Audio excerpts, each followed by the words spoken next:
அஸ்ஸலாமு அலைக்கும் வரஹ்மத்துல்லாஹி வபரகாத்துஹு. கண்ணியத்திற்குரிய சகோதரர்களே, டிசிஎஸ் என்ற அந்த நிறுவனத்துடைய பிரச்சனை நாடு முழுவதும் பரபரப்பாக பேசக்கூடிய நேரத்தில் வந்துட்டு கட்டாய மத மாற்றம். ஒருத்தர் நான் வந்து கட்டாயமாக மதம் மாற்றேன்னா சட்டப்படி 5 ஆண்டுகள் இருந்து 10 ஆண்டுகள் வரை சிறை தண்டனை. யாரையும் வற்புறுத்தி நம்ம வந்து என்ன பண்ணக்கூடாது, என் மதத்துக்கு வா அப்படின்னு சொல்லக்கூடாது. இது சட்டம். இஸ்லாம் என்ன சொல்லுது? குர்ஆன் அல்லாஹ் சொல்றான், ஃபமன் ஷா ஃபல் யூமின் ஃபமன் ஷா ஃபல் யக்ஃபுர். நீங்கள் விரும்பினால் நம்பிக்கை கொள்ளலாம், இஸ்லாத்தை ஏற்றுக்கொள்ளலாம், விரும்பவில்லை என்றால் நீங்கள் மறுத்து விடலாம் அப்படின்னு அல்லாஹ் குர்ஆன்ல சொல்றான். அதே போல இன்னொரு வசனத்துல குறிப்பிடுகின்றான், லா இக்ரா ஃபித்தீன். இந்த மார்க்கத்தில் எந்த நிர்பந்தம் கிடையாது. முஸ்லிமாவே வாழ்ந்துட்டு இருக்கிறாரு, எனக்கு பிடிக்கல அப்படின்னு சொன்னால் தாராளமாக போய்விடலாம்.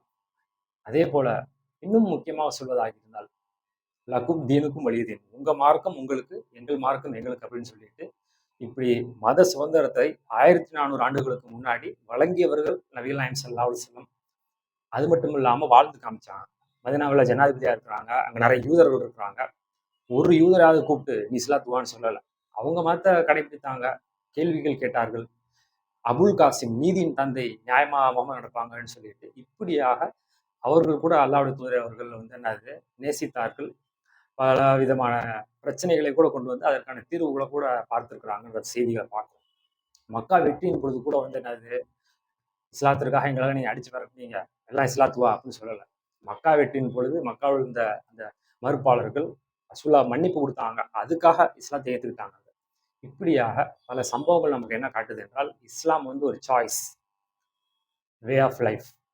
விரும்பியவர்கள் தேர்ந்தெடுத்துக் கொள்ளலாம். வாழ்க்கை இஸ்லாம் பிடிச்சிருக்கு அப்படின்னு ஒரு மனமாற்றம் தான் இஸ்லாமிய ஒழிய மத மாற்றம் கிடையாது. இஸ்லாம் என்பது மார்க்கம். அதனாலதான் மார்க்கம்ன்றவங்க வாழ்க்கை வழிமுறை, சட்டத்திட்டங்கள். அதை புரிந்து கொண்டு யாராவது அப்படி உண்மையிலே மதம் மாற்றினாலும் அது சட்டப்படி இஸ்லாத்தினுடைய பார்வையிலும் அது மிகப்பெரிய ஒரு குற்றம் என்பதை புரிந்து இஸ்லாத்தை விளங்கி சிந்தித்து வாழ வேண்டும். அப்படிப்பட்ட மக்களாக அல்லாஹ் நம் அனைவரையும் ஆக்குவானாக.